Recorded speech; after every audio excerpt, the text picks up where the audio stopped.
Have you wondered where should you publish your PhD? Should you publish it in a book or parts of it in journals?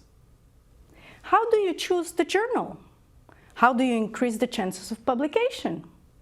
Should you co-author some articles or chapters, or should you publish everything as a sole author?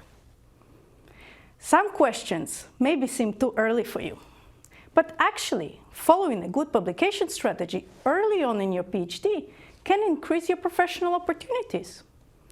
Whether you want to become a practitioner or an academic, the output of your research matters.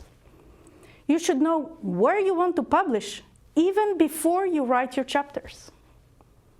My name is Elena Kantorovich-Raznichenko, and I am an assistant professor at the Erasmus School of Law, Rotterdam Institute of Law and Economics. I will guide you through this module of publication strategy. In the first part of this module, I will explain how your future plans matter for your publication strategy. In the second part, you will learn about the different types of international journals and where to search for them, how to choose the right journal for you, and how to maximize your chances of publishing there.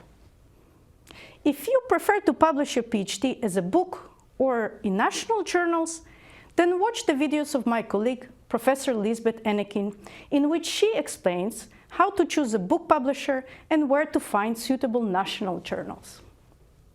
In the last part of this module, you will learn how to make your work visible, how to increase the chances your work is read and cited, or simply reaches the right audience.